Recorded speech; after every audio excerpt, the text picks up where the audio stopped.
एक मैं ही नहीं उन पर कुर्बान ज़माना है। আল্লাহ নবী নূর নবী দয়ার নবী দুনিয়া জমিনে তাসলিম এনেছিলেন।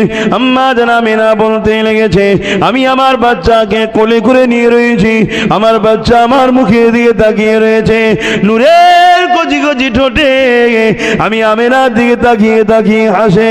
আমি আমিনার মনে হচ্ছে আমার বাচ্চার জন্য আমার জানমালটা যেন কুরবান করে দিই। এ যুবকেরা, তরুণেরা, বাপেরা, আমি আমিনা বড় চিন্তা করতে লাগলাম। বাপারা সন্তান এবং আল্লাহ পাকের নবী হবে, আখিরি নবী হয়ে এসেছে, ইনার যত্ন সেবাটা আমিনাকে ঠিকভাবে নিতে হবে। তখনকারের প্রথা অনুযায়ী বাচ্চাদের শিক্ষার জন্য দুদুমার কাছে দায়িত্ব ছোটবেলা দিয়ে দিতে হতো। এ যুবকেরা, তরুণেরা, তাই এমন করে বিভিন্ন দিক থেকে মক্কার জমিনেতে বাচ্চাদেরকে নিবার জন্য এসেছে, কিন্তু আমার রাসূলুল্লাহকে কেউ নিতে চাইছে না। কেননা আমার রাসূলুল্লাহর আব্বা জান নাই, যারা এসেছে তারাই খবর নিচ্ছে আর বলতে লেগেছে আব্দুল্লাহ করে সন্তান হয়েছে, কিন্তু আব্দুল্লাহ তো নাই। বাবারা ছেলেকে নিয়ে আমরা কি করব? কেননা টাকা পয়সা সামান তো বেশি পাবো না। আজকে যে এতিমকে অপমান অবহেলা করা হয়, এটা আজকে নতুন নয়, যুগে যুগে ছিল। কিন্তু এমন করে দেখা যায় হযরতে দুদুমা হালিমা গিয়ে যখন মক্কা দিকে আসতে লেগেছে, অন্য সাথী মহিলা যারা ছিল তারা আগে এসে এক একজন এক একটা বাচ্চাকে নিয়ে মক্কার জমিন থেকে তারা রওনা দিতে লেগেছে। এই যুবকেরা, হযরতে দুদুমা হালিমা বড় গরিব ছিলেন, তিনার উটনিটা বড় দুর্বল ছিল, ঠিক মতো খেতে পায় না, কমজোর ছিল। কেননা গরিবের ঘরের জন্তু যেমন হয়ে থাকে আমাদের গ্রামে আমরা দেখি, ওই রকম দুর্বল রোগা ছিল, জীর্ণ ছিল। তাই সমস্ত মহিলারা যাবার সময় হালিমাকে কন্টিট ক্রিমের বলতে লেগেছে, এ হালিমা রে, মক্কা জমিনে আর যাস না, কেননা আর কোনো বাচ্চা নাই, সমস্ত বাচ্চা আমরা নিয়ে চলে এসেছি। হ্যাঁ, একটা বাচ্চা আছে যার নাকি বাপ আব্দুল্লাহ আর বাচ্চাটার নাম মুহাম্মদ, ওই বাচ্চার বাপ নাই। হালিমা, তুমি এমনি গরিব, ওই গরিবের ঘরের বাচ্চাকে নিয়ে এসে তার সেবা যত্ন ঠিকভাবে করতে পারবে না, তুমিও কষ্ট পাবে, বাচ্চাটাও কষ্ট পাবে। এ হালিমা ফিরে আসো। আম্মা হালিমা কোনো দিকে কথা না বলে খোঁজ নিয়ে অন্য কোনো বাড়ি বাচ্চা আছে কিনা নাই, এ খোঁজ আর নাই নে, সুজা এসেছে আম্মা আমিনার ঝুপড়ি ঘরের দরজার গোড়ায় দাঁড়িয়ে আওয়াজ দিয়ে বলছে, আমিনা, আমি কি ভেতরে আসতে পারি? এদিকে আম্মা আমিনার কানে খবর এসে গেছে আমার বাচ্চাকে কেউ নিতে চাইছে না, কেন আমার বাচ্চা বাপ নাই। তাই আম্মা আমিনা বড় চোখের পানি ফেলে, আর আমার রাসূলের বা মায়ের মুখে দিয়ে তাকায়, আর মাঝে মাঝে মুচকে নূরে ঠরে আসে। এ যুবকেরা, তরুণেরা, বাপেরা, এমন সময় দুদুমা হালিমা যখন ঘরের মধ্যে পাটা রেখেছে, আম্মা আমিনার মুখের দিক থেকে ঘুরিয়ে আমার রাসূল হালিমার মুখের দিকে তাকিয়ে একটা হাসি দিয়েছিল। আম্মা হালিমা বলতে নিজে লেগেছে, ওই হাসি বানু আমাকে বলতে লেগেছে, ওই হাসি যেন আমি হালিমাকে বলতে লেগেছে, ওই হাসি যেন এটাই বলেছিল সেদিন, এ হালিমা রে, চিন্তা করিস না, আমাকে কোলে তুলে লে, দুনিয়া তোর তারিফ করতে ব্যস্ত থাকবে।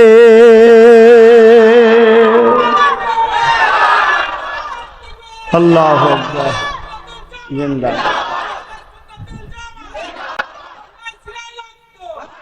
আমার আম্মা জান হালিমা আর একদম দেরি করলেন না। আর আম্মা আমিনা চিন্তা করছে, হালিমা মনে হয় জানে না তাই এসেছে, কেন আমার বাচ্চাকে তো কেউ নিতে চাইছে না, বাপারা।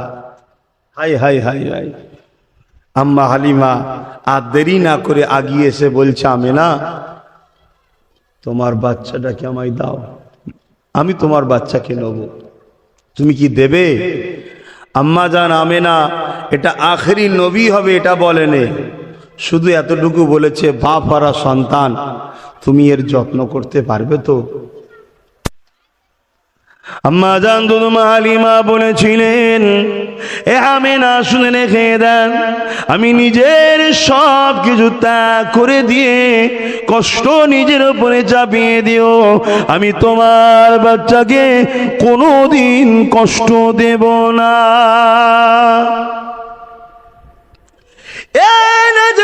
তরুণেরা, কেননা আম্মা জান দুধমা হালিমা ওই নবী পাকের হাসি মুখটা দেখেছিল, হালিমা হৃদয় বলে উঠেছিল এই বাচ্চাই আমাকে কামিয়াবি এনে দেবে। তাই আর ওটার আমেনাকে বলছে না, আর আম্মা আমেনাও হালিমাকে বলছে না যেটা আখেরি নবী হবে, আখেরি নবী হয়ে এসছে এটা বলছে না। এ যুবকেরা, অনেক বড় কথা, আম্মা জান আমিনার কোল থেকে আমার রাসূলুল্লাহকে যখন দুধমা হালিমা বুকে নিয়ে নিল, ইতিহাস বলছি শোনেন, অবাক হয়ে যাবেন। আম্মা জান হালিমা বড় গরিব ছিল। আহারে, গরিবের ঘরের মায়েরা কি আর ভালো মন্দ খেতে পায়? গরিবের ঘরের মেয়েরা কেমন খাবে? গরিবের ঘরের মায়েরা এবার কেমন যত্ন পাবে? এই আম্মা জান হালিমা বলেন, আমি বড় অবাক হতে লাগলাম। আমার দুর্বল শরীরটা মুহাম্মদ রাসূলের ছোঁয়া লাগার সাথে সাথে আমি বুঝতে পারলাম আমার কমজোরিটা কেটে যায়, আর মোহব্বত প্রেম জমে যায়, বুকে করে জড়িয়ে ধরলাম। আমি আর ওখান থেকে বিদায় নিলাম, আমি আমার উটনির পিঠে উঠবো। এ যুবকেরা, তরুণেরা, বাপেরা, আমার উটনির পিঠে উঠার আগে আমি হালিমা চিন্তা করতে লাগলাম, আবার কবে মক্কায় আসা হবে না হবে কোনো ঠিক নাই। এসেছি যখন, আল্লাহর কাবা শরীফটা তওয়াফ করে নি। আমার নবী পাকের আগেও কাবা তওয়াফ হতো, এই কাবা শরীফ তওয়াফ করতে লেগেছে, বাচ্চাটা কোলে রয়েছে নবী আমার। দুধমা হালিমা বলে, আমি হাজারে আসওয়াদে চুমা দিলাম, দিবার সময় ভাবতে লাগলাম এইরকম একটা জান্নাতি পাথর, এই পাথরটা বাচ্চাটা করে একটু চুমা দিয়ে নি। এই চিন্তা করে যখন আমি হালিমা অবাক হয়ে গেলাম, পাথরের দিকে যখন বাচ্চার মুখটা নিয়ে যেতে লাগলাম, আমি হালিমা অবাক হয়ে গেলাম। ইতিহাস আজও সাক্ষী দেয়, ওই পাথরটা শূন্যে ভেসে ওঠে, আমার বাচ্চা ঠোঁটে লেগে যায়। দুনিয়াকে প্রমাণ করে দিল, এ হালিমারে তোর কোলে কে আছে এখন বুঝতে পারিসনি? এটা জান্নাতি পাথর, জান্নাত তো তৈরি হয়েছে যার নূরে, সে তো তোর কোলে আছে। তাই হালিমা, তুই আর কি চাস রে? এ হালিমা, তুই এখনো বুঝতে পারিস না? আম্মা হালিমা অবাক হয়ে দেখতে লেগেছে, চুমা দিয়ে পাথরটা আবার নিজ জায়গায় আস্তে আস্তে পৌঁছে যায়। আম্মা হালিমা এবারে আগিয়ে যেতে লেগেছে, উটনির পিঠে উঠবে। আম্মা জান হালিমা বলেন, আমার উটনিটা বড় দুর্বল কমজোর ছিল। আমি অবাক হয়ে গেলাম, আমার উটনিটা এত শক্তিশালী ক্ষমতাবান কি করে হলো? এত দ্রুত যেতে লেগেছে, যারা আমার আসার সময় বেরোতে ছিল সমস্ত মহিলাকে পিছনে রেখে দিয়ে আমি আমার ঘরে বাচ্চা মোহাম্মদকে নিয়ে আগে পৌঁছে গেলাম। আরো জোরে বলুন সুবহানাল্লাহ। সেই নবী পাক সাল্লাল্লাহু আলাইহি সাল্লামের উম্মত আমরা, আর আমার নবীর কাছে সব থেকে প্রিয় হলো তার উম্মত।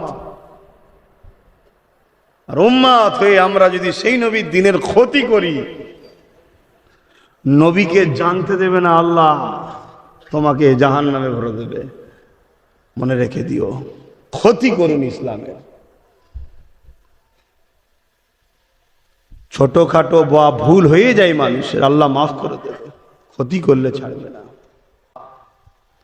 সারা জীবন যিনি আমাদের জন্য কেঁদেছেন, বাপ হারা মা হারা নবী, আজও কাঁদছে, কিয়ামতের দিনেও কাঁদবেন। জান্নাত চলে যাবার পরে আবার সংবাদ পাবে এখনো কিছু আছে, আবার যাবে তাদের জন্য, তাদেরকে আবার বার করলে আসবে। কে এত দরদি আছে? সেই নবীকে ভালোবাসে, সেই নবীকে প্যার করে। আম্মা হযরত আমিনা বলেন, আমার বাচ্চা যখন আবার আমার কাছে ফিরে আসলো, এমন করে আমার কাছে বারবার মোহাম্মদ বলতে লাগলো। আম্মা জান, প্রত্যেকটা বাচ্চা তার আব্বু জানের কোলে ওঠে, তার আব্বারা বাচ্চাদেরকে নিয়ে আদর করে, বাচ্চারা বাপের কাছে আদর করে। আম্মা জান, আমার আব্বা কোনোদিন আমার কাছে কেন এলো না, আমাকে কেন কোলে নিল না, আমাকে কেন মোহাম্মদ বলে ডাকলো না?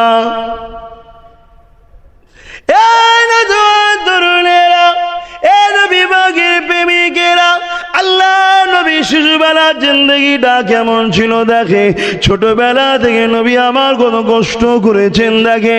এ যুবকেরা, তরুণেরা, বাপেরা, মায়ের গর্ভে নবী যখন 6 মাস বয়ে আব্বা জান দুনিয়াতে চলে গিয়েছিলেন, দুনিয়া আসার কিছুদিন পরে দুধুমা হালিমা গায়ে চলে গেলে। আবার সেখান থেকে মায়ের কাছে যখন আসলে আল্লাহ নবী মাকে বলতে লাগে, আম্মা আমার আব্বা জান কোথায়, আব্বা জান কোথায়, আমাকে আমার আব্বা জানের কাছে নিয়ে চলে। এ যুবকেরা, তরুণেরা, মা বারবার বলতে লেগেছে, বাবা মুহাম্মদ, তোমার আব্বা এমন একটা জায়গায় গেছে সেখান থেকে আর কখনো ফিরে আসবে না। এইভাবে বারবার বারবার যখন বলে, একদিন নবী আমার জানতে চাইলে আজকে দিনে আমাকে আমার আব্বা জানের কাছে নিয়ে যেতে হবে। এই জন্য আল্লাহ নবীর আম্মা জান এমন করে রাতে আমেনা তিনার শ্বশুরের কাছে ইজাজতটা নিয়ে, আমার নবী পাকের দাদু জানের কাছে ইজাজতটা নিয়ে ওখান থেকে রওনা দিয়েছে। এ যুবকেরা, মরুভূমি বাড়ি এলাকায় এইভাবে আস্তে আস্তে বাচ্চাকে সাথে করে নিয়ে, সাথে একটা মহিলা ছিল উম্মে আইমান, সাথে করে নিয়ে গিয়ে এমন করে হযরত আব্দুল্লাহ হুজুরের কবরের কাছে গিয়ে দাঁড়িয়ে যায়। বাচ্চা মুহাম্মদকে আম্মা আমেনা লক্ষ্য করে বলে, বাবা মুহাম্মদ, এখানেই তোমার আব্বা রয়েছে, যিনি এমন একটা জায়গায় চলে গেছে আর কখনো ফিরে আসবে না। এ যুবকেরা, আল্লাহ নবী কবরের কাছে গিয়ে আমার নবী পাক এইভাবে শিশুবেলায় কাঁদতে লেগেছে, আব্বু জান করে ডাকতে লেগেছে, আমি আপনার সন্তান মুহাম্মদ এসেছি, একবার আমাকে ডাকে, বাবা মুহাম্মদ বলে একবার ডাকেন, একবার ডাকেন, একবার ডাকেন। এইভাবে নবী আবার বারবার কবরের কাছে ডাকে, আর এইভাবে মা সান্ত্বনা দেয়, সঙ্গী মা সান্ত্বনা দেয়। আল্লাহ নবী ভাবে কবরের উপরে গিয়ে পড়ে কাঁদতে লাগে, আব্বা গো একবার ডাকো না, মুহাম্মদ বলে একবার ডাকো, একবার ডাকো। মা যখন কোলে তুলে নিয়ে বলে, বাবা যে জায়গায় গেছে ওখান থেকে আর কখনো কেউ সাড়া দেয়নি। আল্লাহ নবী বলেছে, মা অবশ্যই একদিন আমার আব্বার জবান থেকে মুহাম্মদ রাসূল বলাবো।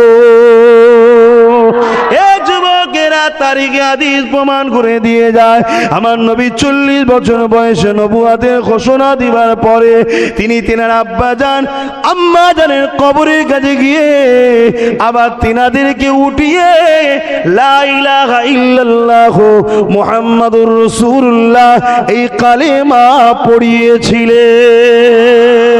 এ যুবকেরা, আহলে সুন্নাত ওয়াল জামাতের উলামারা আমরা যখন দোয়া করি দেখবেন আমার নবী পাকের বাবা মায়ের রূহ পাকে সওয়াবটা পৌঁছে দিই। এ যুবকেরা, তরুণীরা, প্রেমিকেরা, আমি যে কথা বলতেছিলাম ওখান থেকে আমার নবী পাক যখন আম্মা জান কোলে করে নিয়ে চলে আসতে লেগেছে, কিছু দূর যাবার পরে বিশাল ঝড় তুফান উঠে যায়, ওতে বিমার হয়ে যায় আম্মা জান। এই অবস্থাতে আম্মা জান ও জমিনের উপরে লুটিয়ে পড়ে, আল্লাহ পাকের মর্জিটা খেয়ে বোঝে বলে, আম্মা জান আমেনা এইভাবে মরুভূমির জমিনে বাপারা ছেলে মুহাম্মদকে রেখে দিয়ে আল্লাহ ডাকে সারা দিয়ে চলে যায়। এই অবস্থায় আমার রাসূলুল্লাহ আম্মা জানের গালে চুমা দেয়, বুকে জড়িয়ে ধরে, মাথার ঘোড়ায় বসে বসে কাঁদে আর বলে, মা আব্বা তো কোনোদিন ডাকলো না, যদিও আপনি ডাকতেন। কিছুদিন পরেই আবার আমি চলে গেলাম দুধুমা হালিমার কাছে, আবার আপনার কাছে এলাম, আবার আপনি চলে যাচ্ছেন মা, সারাদিন মা, সারাদিন মা।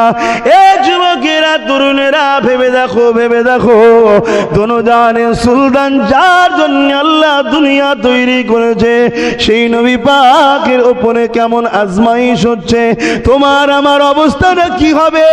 তথাপিও আল্লাহ তোমাকে আমাকে মারে না, কষ্ট দেয় না। কেন জানো? নবী আমার একদিন কাবা শরীফ তওয়াফ করতেছিলেন, হযরতে জিবরাইল সাল্লামকে আল্লাহ পাঠিয়ে দিলেন, ও জিবরাইল, যে আমার হাবিব কেন কাঁদে দেখো। কাবা তওয়াফ করতে করতে নবী আমার কাঁদছিলেন। হযরতে জিবরাইল চলে আসলেন, জিজ্ঞাসা করলেন, ইয়া রাসূলুল্লাহ, হাবিবাল্লাহ, আপনি কেন কাঁদে? ইনশাআল্লাহ নবী বলেছে, জিবরাইল, আমি কাবা তওয়াফ করতে করতে মনে পড়ে যায় অন্য অন্য নবীর উম্মতিরা সেই নবীর কথা শুনে না বলে আল্লাহ পাক তাদের উপরে আযাব দিয়ে গজব দিয়ে ধ্বংস করে দিয়েছে। ও হযরতে জিবরাইল, আজ জাতির উম্মতরা ধ্বংস হয়েছে, সামুদ জাতির উম্মতরা ধ্বংস হয়েছে, আমার উম্মতিদের মধ্যে থেকে আমি নবীর কথা অনেকে শুনবে না। আল্লাহ পাক তাদের উপরে নারাজ হয়েছে, আযাব গজব দিয়ে ধ্বংস করে দেয়, তারা বরবাদ হয়ে যাবে, ধ্বংস হয়ে যাবে, তারা জাহান্নামী হয়ে যাবে। এই জন্য আমি চিন্তিত হয়ে কাঁদতে লেগেছি। আল্লাহ পাক ওই আওয়াজ দিয়ে বলেছিলেন, হে আমার হাবিব, আমি কথা দিয়ে দিলাম, যদি দুনিয়া জমিনে একজন ইমানদার আমাকে ডাকবে, একজন ইমানদার আপনাকে ভালোবাসবে, ততদিন পর্যন্ত তার খাতিরে দুনিয়া জমিনে আযাব গজব দিয়ে ধ্বংস করব না। এ যুবক, শুনে রেখে দাও, আজ আল্লাহ আমাদের উপরে আযাব গজব দেয় না, এটা নবী পাকের দুয়ার ওসিলায়, আশিকের রাসূলদের ওসিলাতে হতে লেগেছে। তাই বলে দিয়ে যায়, আল্লাহ নবীকে ভালোবাসে, নবী আমার পুরো জিন্দেগিটা কষ্ট করেছে, ওখান থেকে নবী পাক হযরতে আম্মা জান আমিনা হুজুর ছেড়ে বিদায় নিলে, হযরতে উম্মে আইমান নবী পাককে ঘরে নিয়ে আসলে। আল্লাহ নবী এইভাবে আস্তে আস্তে আস্তে আস্তে বাপ মা ছাড়া নবী আমার বড় হতে লাগলে। নবী আমার যখনই কাঁদতে, ওই কান্নার কথা নবী পাককে সাহাবারা বড় হলে জিজ্ঞাসা করেছিলেন, সাহাবা হুজুরদিগকে নবী পাক বলেছিলেন, আমি যখনই কেঁদেছি ওই কান্নাটা ছিল আমার উম্মতিদের জন্য চিন্তা। তরুণেরা, আল্লাহ নবী একদিন মদিনা নববী শরীফে বসে আছেন। হযরতে নবী পাকের চাচা যান হযরতে আব্বাস রাদিয়াল্লাহু তাআলা জিজ্ঞাসা করেছিলেন, ইয়া রাসূলুল্লাহ, হাবিবাল্লাহ, শিশুবেলায় আপনি একদিন কাঁদতেছিলেন, হুজুর আপনি তো সবই জানেন, এই শিশুবেলার খবরগুলো আপনি জানেন, হুজুর আমরা কি জানতে পারি ওই কান্নাটা কেন ছিল? আপনাকে আমরা অনেক সান্ত্বনা দিয়েছি, আপনি কিছুদিন চুপ হন না, আবার কিছুক্ষণ পরে দেখি আপনি নূরে ঠোঁটে মুচকে মুচকে এসেছিলেন। আল্লাহ নবী বলেছে, আমার চাচা যান হযরতে আব্বাস, শোনো, আমি যখন শিশুবেলাতে দুলনাতে দুলতে থাকতাম, সকালে 70,000 ফেরেশতা আসতো, সন্ধ্যা পর্যন্ত আমাকে দুলা দিত, সন্ধ্যায় তারা চলে যেত, ডিউটি শেষ হয়ে যেত, সন্ধ্যায় নতুন 70,000 ফেরেশতা আসতো, রাত সকাল পর্যন্ত আমাকে দুলা দিত। এ যুবকরা, ভেবে দেখো, যে নবী পাককে দুলা দিবার জন্য আল্লাহ পাক তার 70,000 করে ফেরেশতা নিযুক্ত করে রেখেছিল, যে ফেরেশতা একদিন চান্স পেয়েছে, অন্য দিন আর চান্স পায়নি। কেন? সমস্ত ফেরেশতার ইচ্ছা ছিল আল্লাহ নবী খিদমত করতে লাগবে। এই যুবকেরা, আল্লাহ নবী বলেছিলেন, চাচা যান, এই ফেরেশতাদের মধ্যে আলোচনা হতেছিল, আমার উম্মতিদের মধ্যে থেকে একদল উম্মত আমার কথা না মেনে আল্লাহ দিনের বিখিলাফ করে তারা অন্যায় পাপাচার কাজ করবে, আল্লাহ তাদের উপরে নারাজ হয়ে যে আযাব গজব দেবে বলেছিল। আমি নবী যখনই কথা শুনলাম, আমি নবী তখন কাঁদতে লাগলাম, ও রাব্বি আল্লাহ পাক ওদেরকে মাফ করে দিন, ক্ষমা করে দিন, আযাব গজব দিয়ে বরবাদ করে দেবেন না, এইভাবে কাঁদতে লেগেছিলাম। আর আপনারা আমাকে সান্ত্বনা দিতে লেগেছিলেন, আমি কিন্তু চুপ হতে লাগি না। যখন ফেরেশতা মাধ্যম আল্লাহ আমাকে জানিয়েছিলেন, আমার খাতিরে যত গুনাহ করুক না কেন, তওবা যদি করে নেয় আমি আল্লাহ তাদেরকে মাফ করে দেব। তখন আমি রাসূলুল্লাহ এই খবরটা পেয়ে হেসেছিলাম। আরো জোরে বলুন সুবহান। দরুদ শরীফ আল্লাহুম্মা সাল্লি আলা।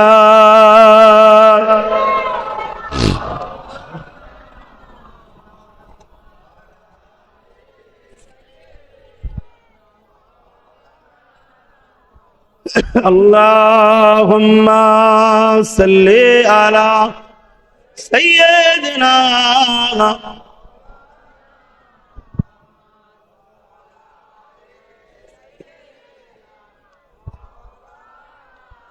गुलाम है रसूल के गुलाम है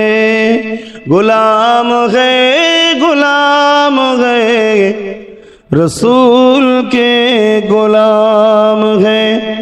गुलामी रसूल में मौत भी कबूल है।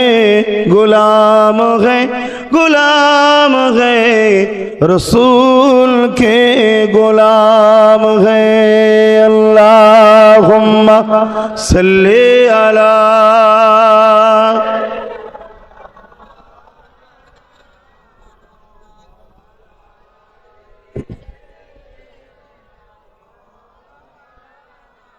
আমার আব্বারা ভাইরা, আমার রসুলের গোলামি করতে গিয়ে যদি জান যায়, মত হয়, রাজি আছেন না? না বলি তো আমরা সবাই, কিন্তু আমরাই তো সব থেকে বেশি ইসলামের ক্ষতি করে ফেলছি, আমরাই করে ফেলছি। যদি নিজেদের মধ্যে আমরা চিন্তা ভাবনা করি, উত্তর নিজেরাই পেয়ে যাব। আমরা এখন সুদের দিকে, আমরা এখন ঘুষের দিকে, আমরা এখন জেনা, ব্যভিচারী, লোভ, লালসা, মার পিট সবের দিকেই আছি। কে মুসলিম দাবিদার আছে না? নাই। কিন্তু এগুলো তো বন্ধ করেছিলেন আমার রসুল, আমরাই তো করছি। এগুলো করলে হবে না। আপনাদের মনটা বড় মরা, অসুবিধা হচ্ছে। 11টা বেজে গেছে বলে।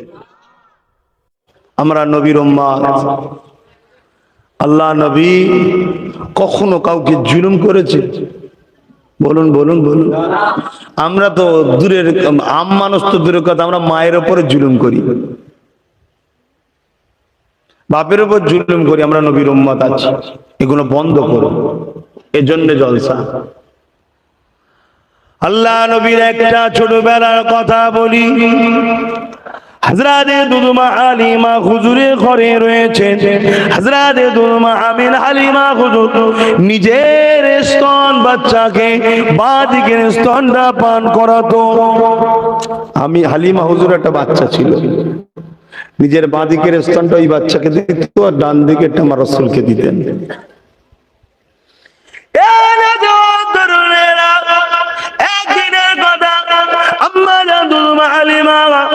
অসতর্ক হয়ে আমার নবী পাককে বাঁ দিকের স্তনটা পান করাতে যায়। যখনই বাঁ দিকেরটা পান করাতে যায়, আল্লাহ নবী বিরক্ত বোধ করেন। নবী আমার অসুস্থি বোধ দেখার পান করেন না, মুখ ঘুরিয়ে ঘুরিয়ে নিতে লেগেছে। কি ব্যাপার আমার হালিমা বুঝতে পারেনি। যখনই ডান দিকেরটা পান করতে দেয়, আল্লাহ নবী আবার পান করে। এ নবীর উম্মতেরা শিক্ষা নাও, শিক্ষা নাও। শুধু জলসা শুনবে, সুবহানাল্লাহ বলবে, আল্লাহু আকবার বলবে, সুবহানাল্লাহর ফজিলত তো পেয়ে যাবে জানি। অপরদিকে নবী দিয়ে ক্ষতি করার জন্য তোমার দুনিয়াতে আল্লাহ ফজিলত দিয়ে, ধার মিটিয়ে দিয়ে, শোধ করে দিয়ে, পরকালে কিন্তু তোমার স্থানটা কিন্তু খারাপ হয়ে যাবে। তাই জানিয়ে দিয়ে যায়, খবরদার করো, আমানত খেয়ানত করো না, কারোর উপর জুলুম করো না, কারো মাল ছেড়ে খেও না।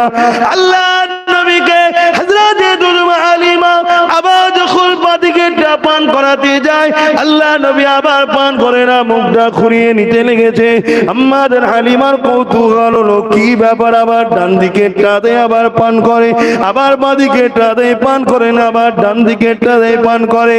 আল্লাহ নবী এই কথাই বুঝিয়েছিলেন, আম্মা আমি নবী, নবী কখনো কারো হক মারে না।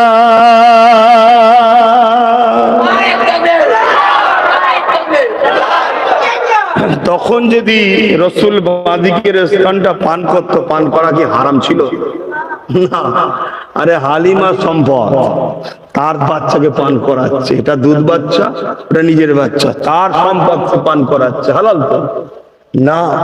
তারপরেও নবী বুঝাচ্ছে যে আমার অধিকার থাকার পরও আমি করিনি কেন, আমার ভাই ওটা পান করে, দুধ ভাই, আর আমরা নিজের মায়ের পেটের ভাই, মুসলিম ভাই, কওমের ভাই, দেশবাসী হিসাবে হিন্দু মুসলিম সবাই ভাই ভাই আমরা। আবার আরেক দিকে দেখতে গেলে বাপ আদম, মা হাওয়ার ছেলে মেয়ে আমরা সবাই, সে হিন্দু হোক যেই হোক, সবাই আমরা এক বাপ এক মায়ের ছেলে। পৃথিবীতে প্রথমে একটা বাবা একটা মায়ের ছিল, আমরা এখন সব ভাই ভাই মারপিট করছি, হক মারছি, না, করবেন না। খুব সাবধান, খুব সতর্ক হয়ে চলুন। দুরূদ শরীফ আল্লাহুম্মা সাল্লি আলা।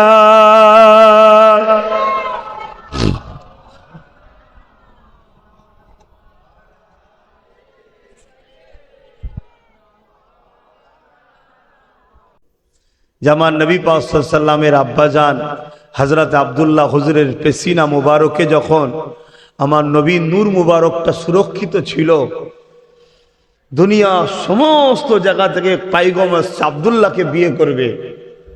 মূলত আব্দুল্লাহর জন্য দিবানা নয়, মোহাম্মদ মুস্তাফার মা হওয়ার জন্য সব পাগল। জোরে বলুন সুবহান।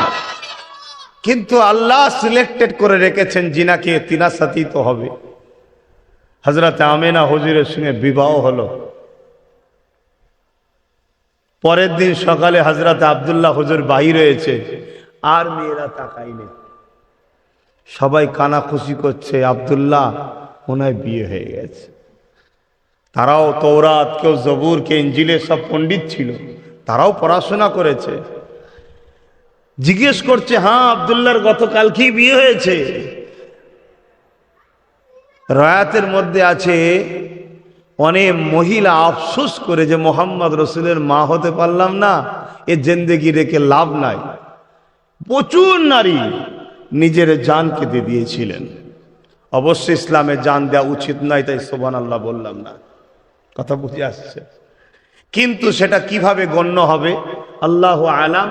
কেন দিনে না মুহাম্মাদির মধ্যে মাসলা আলাদা ছিল, অনেক আগেকারের নবী সাল্লামের মাসলা অনেক আলাদা ছিল।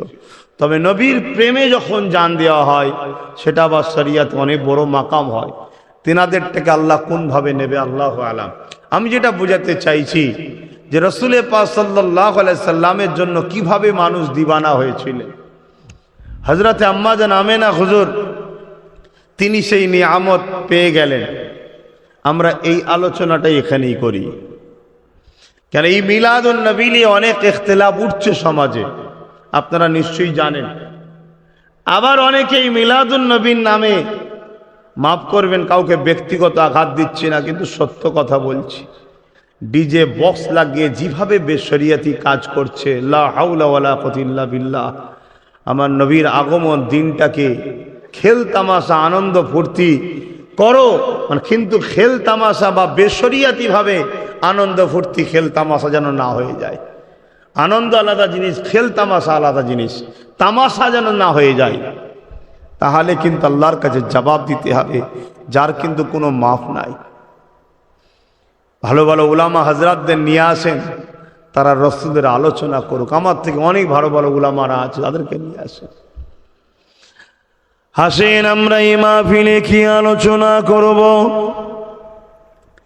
আমরা আলোচনা করে থাকি এ নবী পাকের প্রেমিকেরা, তোমরা কি জানো আমার নবী পাককে আল্লাহ কি নিয়ামত করেছে?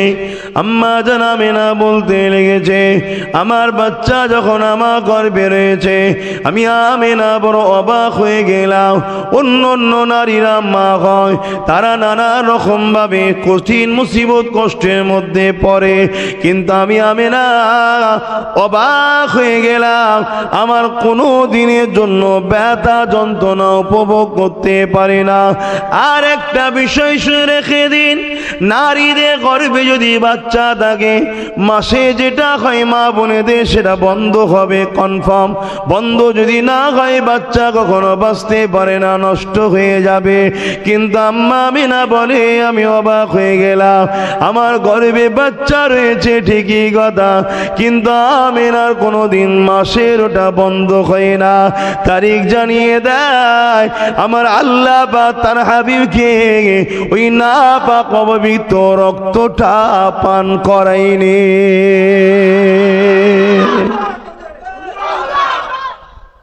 তাহলে শিশু নবীও আমাদের মতো নয়। নাভির সঙ্গে নাভির কানেকশন হয়ে রক্ত আমাদের শরীরে আসে মায়ের শরীর থেকে, এটা একটা বন্ধ থাকে, কিন্তু আমার রাসূলের শরীরে যায়নি। আমার নওজোয়ান তরুণেরা, এ নবী পাকে প্রেমিকেরা, আমার আব্বা জানেরা, আমার আম্মা জানেরা, আমার রাসূলকে আমরা ভালোবাসি। আল্লাহ নবী, নবী, দয়ার নবী আজ থেকে কিছু কম বেশি ১,৫০০ বছর আগে ৫৭০ খ্রিস্টাব্দে ১২ই রবিউল আউয়ালে এই দিনে দুনিয়া জমিনে তাশরীফ এনেছিলেন। নবী আমার দুনিয়া আগমন করবেন। আম্মা আমিনা গর্ভে রয়েছে, আম্মা আমিনার গর্ভে রয়েছে। আম্মা আমিনা বলতে লেগেছে, একদিন একটা নবী আলাইহিস সালামের সুসংবাদ আমি আমিনা পেতে লেগেছে। আমি যখনই চোখ বন্ধ করে ঘুমিয়ে পড়ি, সঙ্গে সঙ্গে আমার খবেতে একজন নবী আলাইহিস সালাম এসে আমাকে মুবারকবাদ, ওয়েলকাম, স্বাগতম জানায়।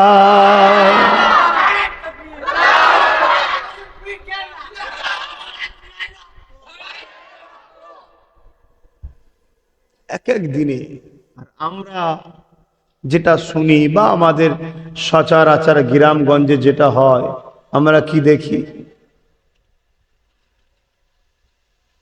যে আমাদের আম্মারা তাবিজ করে বা দোয়া টোয়া চায় কি, আমরা নানা রকম ভয়ের খব দেখছি। ওই সময় ইবলিস শয়তান খুব ডিস্টার্ব করে যাতে করে বাচ্চা নষ্ট হয়ে যায়।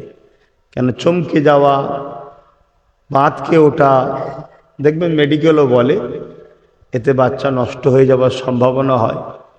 আর ইবলিস কোনোদিন চায় না আদম সন্তান হোক, এগুলো দেখায়। কিন্তু আম্মা আমিনা কি বলছে, আমাকে খুশি সংবাদ, মুবারকবাদ দেওয়া হচ্ছে যে তুমি ধন্য আমিনা, তোমার গর্ভে সাইয়্যিদুল মুরসালিন আছে। জোরে বলুন সুবহানাল্লাহ।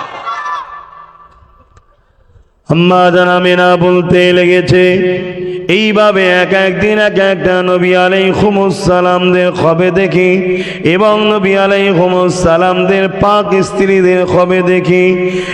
এক তারিখে আমি দেখতে পেলাম আম্মা জান মারিয়াম আলাইহিস সালাম আমাকে খবের মধ্যে এসেছে, আমাকে মোবারকবাদ দিতে লেগেছে। আমি মারিয়াম আলাইহিস সালামের চুলগুলোকে উস্কো খুস্কো দেখলাম। মারিয়াম আলাইহিস সালাম আমাকে বলতে লেগেছে, এ আমিনা, বড়ই নসিব আপনি, বড়ই সৌভাগ্যবান আপনি। এ আমিনা, আপনি কি জানেন আপনার বাচ্চার ওসিলা দিয়ে আমি দোয়া চেয়েছিলাম, আল্লাহ পাক আমার দোয়াকে ফিরিয়ে দেয়নি। আপনার বাচ্চা খাতিরে আল্লাহ আমার দোয়াকে কবুল করে নিয়েছে। তাহলে আমার নবী আসার আগেও আমার নবীর আলোচনা চর্চা তাওরাত ইনজিল জবুরে ছিল। ইতিহাস এটাই বলে প্রতিটা নবী আলাইহিস সালাম তিনাদের কলেমা কি ছিল। যেমন নবী আলাইহিস সালামের উম্মতরা পড়তো, ধরুন ইব্রাহিম আলাইহিস সালামের উম্মতরা কি কলেমা পড়তো, লা ইলাহা ইল্লাল্লাহ ইব্রাহিম খলিলুল্লাহ। মুসা আলাইহিস সালামের উম্মতরা কি পড়তো, লা ইলাহা ইল্লাল্লাহ মুসা কালিমাতুল্লাহ। ঈসা আলাইহিস সালামের উম্মতরা কি পড়তো, লা ইলাহা ইল্লাল্লাহ ঈসা রূহুল্লাহ। এ যুবকেরা, কিন্তু আমরা জানতে চাই নবী আলাইহিস সালামদের কলেমা কি? সমস্ত নবীদের কলেমা ছিল একটা, লা ইলাহা ইল্লাল্লাহ মুহাম্মাদুর রাসূলুল্লাহ। আরো জোরে বলুন সুবহান। এ নওজওয়ানেরা, আল্লাহ নবীর কলেমা কি ছিল? আমার নবী পাকের কলেমা ছিল লা ইলাহা ইল্লাল্লাহ আনা মুহাম্মাদুর রাসূলুল্লাহ। সমস্ত নবীরা আমার নবীর কলেমা পড়েছে। আমার নবী তো সমস্ত নবীদের নবী, তাই সমস্ত নবীরা আমার নবী পাকের ডাঙ্কা বাজিয়েছে, আমার নবী পাকের প্রশংসা করেছে, আমার নবী পাকের মেসেজ সবাইকে জানিয়েছে। একজন আসছে, একজন আসছে, একজন আসছে। একদিন হযরত ঈসা আলাইহিস সালাম রাস্তা দিয়ে যাচ্ছে, এমন সময় একটা কবর থেকে আলো বেরিয়ে গেছে। সাথী সঙ্গীদের ঘরে নিয়ে ঈসা আলাইহিস সালাম কবরের পাশে দাঁড়িয়ে গেল। দাঁড়িয়ে যাবার পরে বলল, কুম বিইজনিল্লাহ, আল্লাহ পাকের হুকুমে তুমি জিন্দা হয়ে যাও। সঙ্গে সঙ্গে কবরটা চিরে গিয়ে একটা মানুষ কবর থেকে উঠে ঈসা আলাইহিস সালামকে সালাম দিয়েছিলেন। এই দৃশ্যটা দেখে ঈসা নবীর উম্মতেরা বলেছিলেন, হুজুর আল্লাহ আপনাকে কত বড় সম্মান দিয়েছে।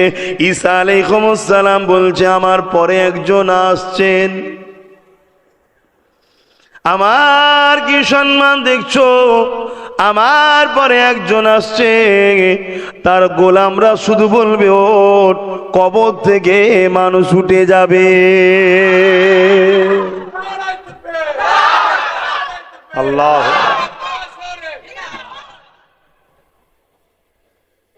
চিন্তা করি তাহলে আমার নবীর আলোচনা প্রশংসা শুধু আমরা করছি? নবীরা করেছে। নবীরা শুধু করেছে? স্বয়ং আল্লাহ নিজে করেছে। জোরে বলুন সুবহান। আর কারো আপত্তি থাকতে পারে? আমার নবী পাক সাল্লাল্লাহু আলাইহি সাল্লামের মাকাম কত এবং তার উম্মতের, তার গোলামদের মাকাম কত হবে সেটা বলছে। জি, হযরত ঈসা আলাইহিস সালাম কোন এক তারিখে এক ঈসা আলাইহিস সালামের মাননেওয়ালা দাবিদার খ্রিস্টানের সাথে আর বড় পীর সাহেব হুজুরের একদিন কথা কাটাকাটি হচ্ছে কোন এক তারিখে কোন এক জায়গায়। ঈসা আলাইহিস সালামের উম্মত বলছে যে আমার নবী বড়। হযরতে নবী মুহাম্মদ সাল্লাল্লাহু আলাইহি ওয়াসাল্লাম আমার নবীর উম্মত বলছেন আমার নবী বড়। এই কথা কাটাকাটি হতে হতে ঈসা আলাইহিস সালামের উম্মত দলিল দিচ্ছে যে আমার নবী বড় বলে তাই তো আমার নবীর সম্মান উঁচুতে। আমার নবী ঈসা চতুর্থ আসমানে আছে, দেখেন না, সম্মানীয় লোক উপরের জায়গায় বসে। যুক্তিটা বেশ ভালোই দিয়েছে। তখন হযরতে বড় পীর সাহেব হুজুর আল্লাহু আকবার, আমার নবীর গোলামদের মাকাম যদি এই হয় তাহলে মালিক নবী মুহাম্মদ সাল্লাল্লাহু আলাইহি ওয়াসাল্লাম তিনি কেমন? বড় পীর সাহেব হুজুর বলছে, শোনো, একদিকে 1 কেজি বুঝাবার জন্য বলছি, 1 সের বা 1 কেজি রাখো, আর একদিকে 5 কেজি রাখো, কোনটা উপরে ওটা দেখো। আমাদের নবীর মাকাম এত ভারী, ওই জন্য নিচেই আছে, তোমাদের নবী ওপরে আছে। বলুন না সুবহানাল্লাহ। কোন নবীর সঙ্গে কোন নবীর তুলনা করা, ছোট বড় করা ইসলামে চলবে না। একমাত্র মুহাম্মদ রাসূলের সঙ্গে সব নবীর তুলনা করলে সমস্ত নবীরা খুশি হয়। জোরে বলুন সুবহানাল্লাহ।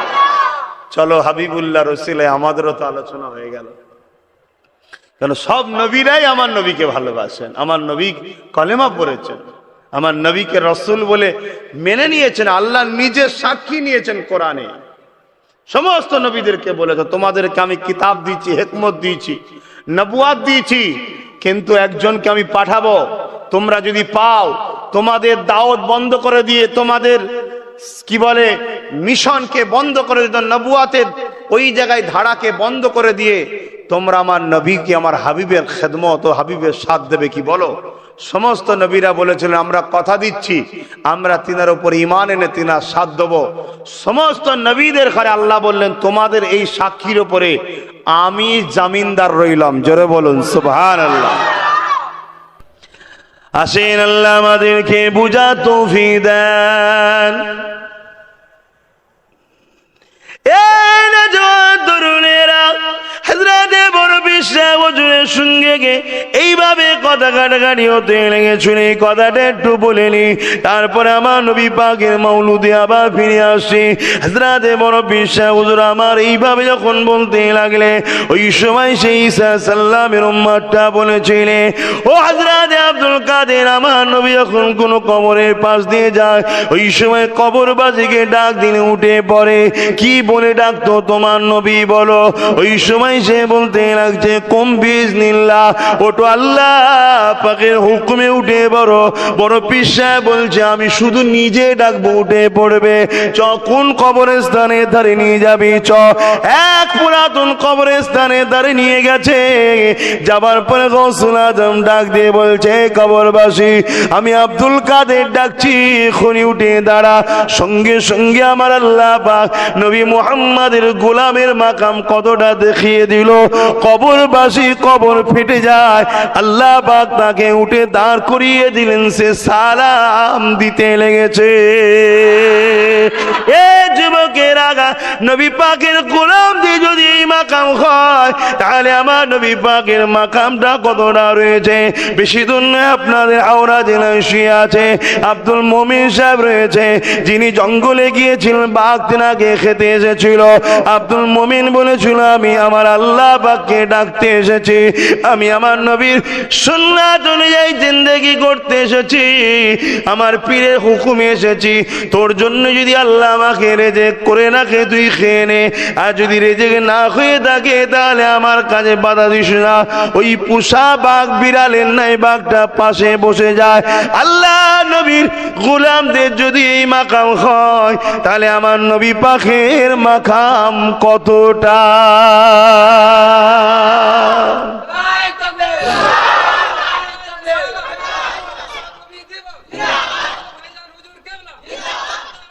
আল্লাহ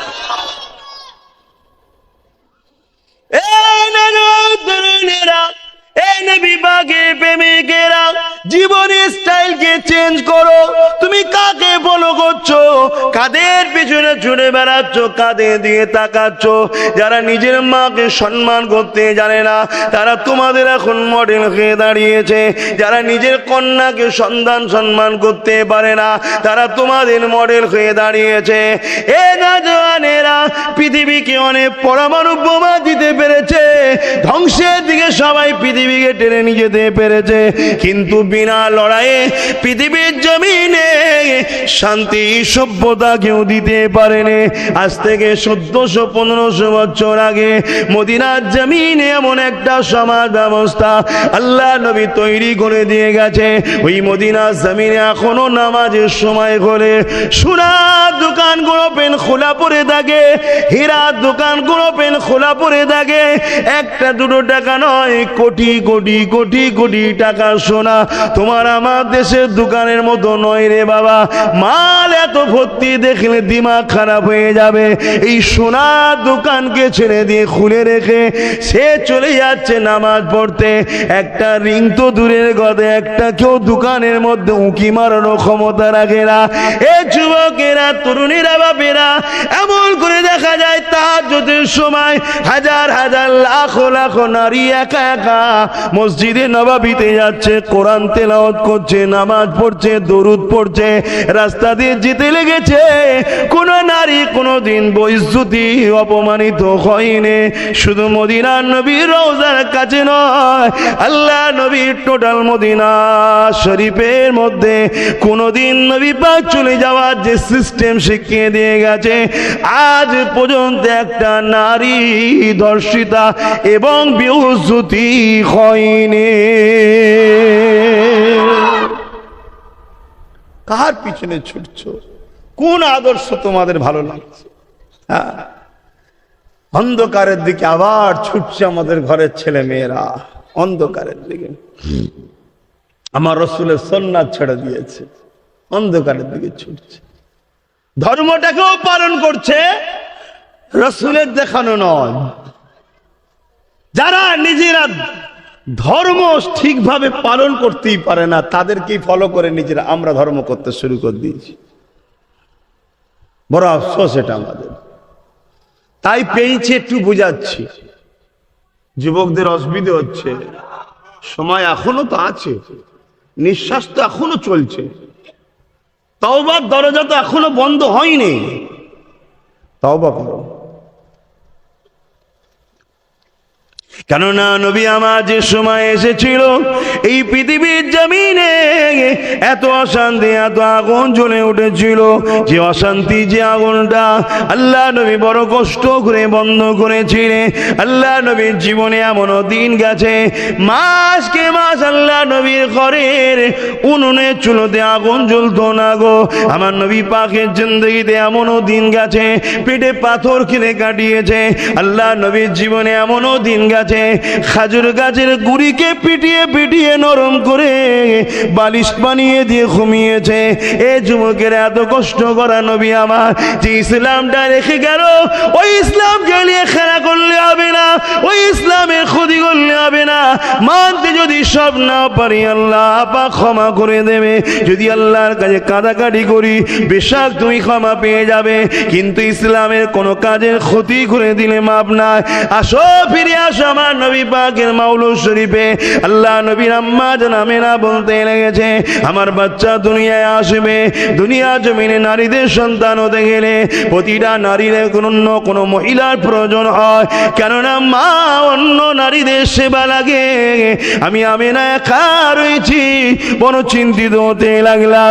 এমন সময় দেখতে লাগলাম আমি আমেনার খুচরা ঘরটা, আমি আমেনার ঝুপড়ি ঘরটা, আমি আমেনার ঘরের ভেতরটা আলোয় আলোকিত হয়ে যায়। আমি আমেনা তাকিয়ে দেখি এই আলো কোথা থেকে আসতে লেগেছে। আমি আমেনা অবাক হয়ে গেলাম, দুটো কিংবা তিনটে ইখতিলাফ রয়েছে। এত সুন্দরী সুন্দরী নারী আমি আমেনা আমার ঘরের মধ্যে এসেছে। দুনিয়ার জমিনে এত সুন্দরী নারী হয় আমি আমেনা কখনো ভাবতে পারি না। অবাক হয়ে গেলাম।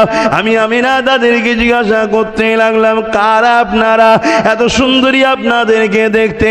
ওই সময় নারীগুলো বলেছিল, এ মা আমেনা, আমরা দুনিয়ার কোন নারী নয় মা, আমরা আল্লাহ পাকের জান্নাতি হুর। আপনার পেটে যিনি রয়েছেন উনি শুধু আপনাদের নবী নয়, উনি তো আমাদেরও নবী। জান্নাত, জান্নাতকে জিজ্ঞাসা করা হয়েছিল, জান্নাতকে জিজ্ঞেস করা হয়েছিল যে তুমি তো আমাদের সবার জান্নাত, তোমার কি কোনো জান্নাত আছে? জান্নাত বলেছিল, আমার জান্নাত হলো মুহাম্মদ রসুল। জোরে বলুন সুবহানাল্লাহ। আমার নবী জান্নাতেরও নবী। সব ভাই আমার রসুলকে ভালোবাসে। আম্মা জান বলেন, আমার সময় আগিয়ে আগিয়ে আসছে। এদিকে এক রাত এসে জিবরাইল মেসেজ দিয়ে গেছে, আমেনা সৈয়দুল মুরসালিন আল্লাহর দোস্ত আছে, কোনো কষ্ট না হয়, আঘাত না লাগে, বেজান না হয়। আল্লাহ পাক কুদরতি অন্তরে নারাজ হবেন, কষ্ট পাবেন, এভাবে মেসেজ দিয়ে গেছে। তাই আম্মা বলছেন, আমার দিন যত আসছে আমি বড্ড একা এবং চিন্তার মধ্যে আছি।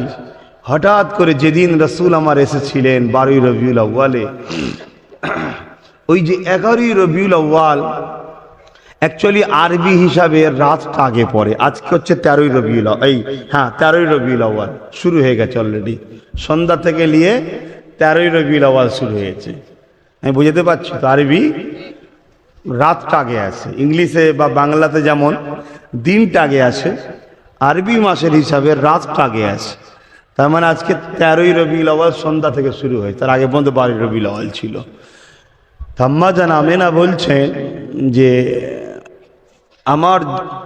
আমার সন্তান যেদিন আসবে, রাতটা যে এসেছিল সারা রাত আমার বাচ্চা আমাকে কখনো কষ্ট দেয়নি, কিন্তু আমি ঘুমোতে পারছিলাম না, বড় চিন্তার মধ্যে একটা ছিলাম, কেন দোনোজাহানের সুলতান আসছে।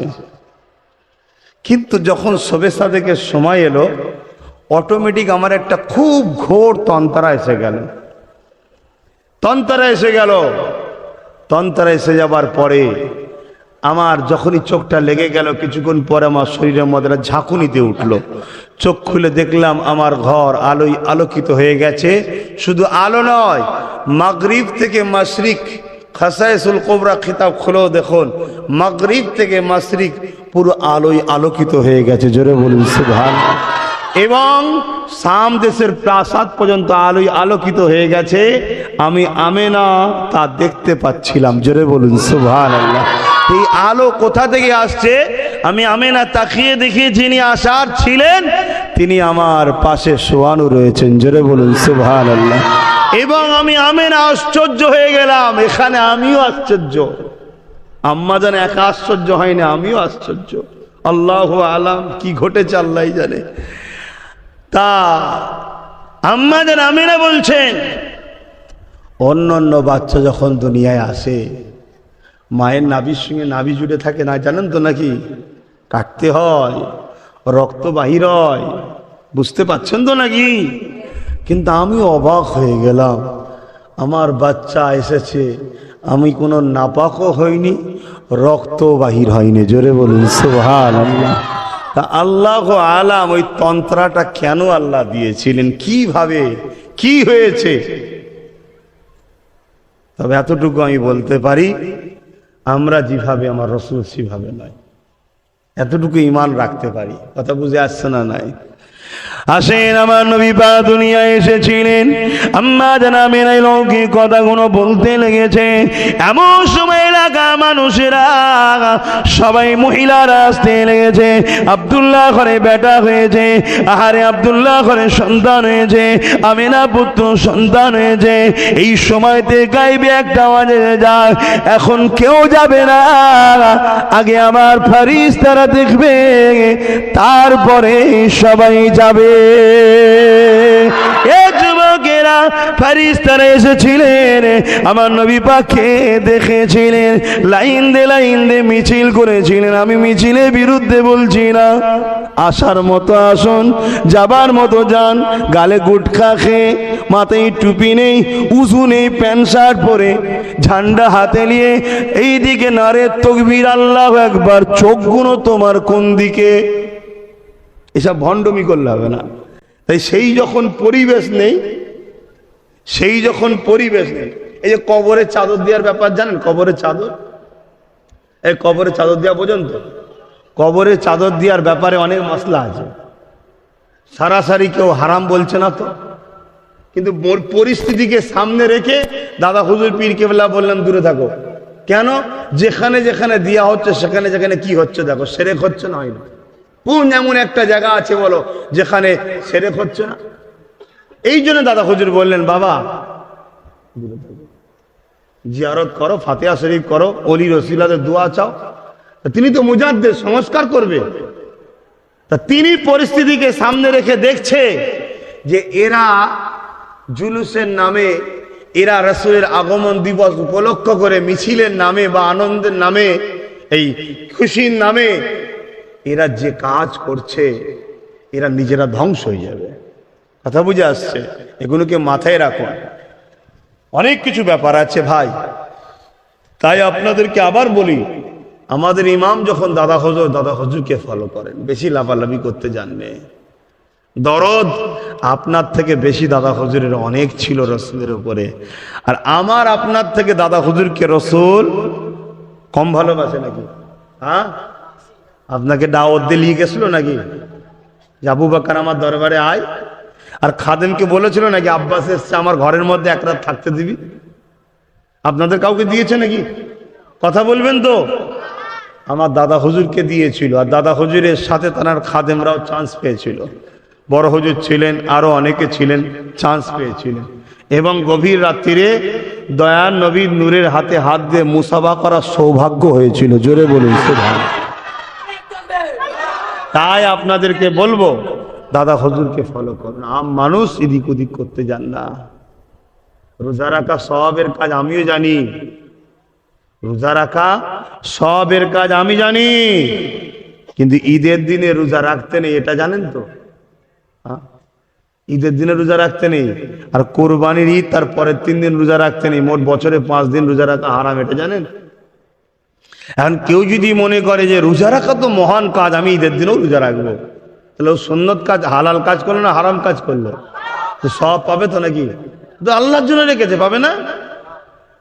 কেন অতি ভক্তি আয় আল্লাহ নেবে না। আমি জানি নামাজ পড়া রুকু সেজদা দিয়া সওয়াবের কাজ, কিন্তু যখন ফজরের ওয়াক্ত ছেড়ে দিয়ে সূর্য উঠছে এবং বেলা 12টায় পুরো মেন যখন সময়টা থাকে, কথা বুঝে আসছে, এবং মাগরিবের যখন ডুবছে, এই যে ওয়াক্তগুলো আছে, যে ওয়াক্তগুলোকে নামাজ পড়ার নিষেধ আছে, আপনি যদি ওই ওয়াক্তগুলোতে নামাজ পড়েন সওয়াব হবে তো নাকি? কেন নামাজ পড়ছেন তো, আল্লাহকেই তো রুকু সেজদা দেবেন, অসুবিধা কি আছে? তারপরে আসরের নামাজ, আসরের ফরজ নামাজ পড়ে নিয়ে এখন আপনি এবারে মাগরিব পর্যন্ত যত খুশি কাজা নামাজ, নফল নামাজ পড়ছেন, হবে তো? সবকিছু সিস্টেম আছে, আপনি বাড়াবাড়ি করলে হবে না, আপনাকে কমালেও হবে না আর বাড়ালেও হবে না। বাড়িয়েছিল খ্রিস্টানেরা আর কমিয়েছিল ইহুদিরা, উভয় বাতিল হয়ে গেছে। আমাদেরকে রাখতে হবে রসুল ও সাহাবাদের, নবীকে ফলো করেছে সাহাবারা আমাদের কাছে আরো সহজ করে তুলে দিয়ে গেছে, এটাকে ফলো করতে হবে। ও গো মা আমিনা, তোমার কোরে ঘরে রহমত খোদার পরে ঝরে ঝরে। ও গো মা আমিনা, তোমার কোরে ঘরে রহমত খোদার পরে ঝরে ঝরে। সাহাবী চরণ চুমে ধন্য এ গোলাপ ফুল, নামটি যাহার মাখা মুহাম্মাদুর রাসূল। ও গো মা আমিনা, তোমার কোরে ঘরে রহমত খোদার পরে ঝরে ঝরে। আব্বার মাজার জিয়ারতে আম্মা জানের সাথে, আব্বার মাজার জিয়ারতে আম্মা জানের সাথে, আম্মা আমার বিদায় নিলেন ফিরে আসার পথে। সাহাবী চরণ চুমে ধন্য এ গোলাপ ফুল, নামটি যাহার মাখা মুহাম্মাদুর রাসূলুল্লাহ। আল্লাহুম্মা সাল্লি আলা সাইয়্যিদিনা মাওলানা মুহাম্মদ ওয়া আলা আলি সাইয়্যিদিনা। एक मैं ही नहीं उन पर कुर्बान ज़माना है,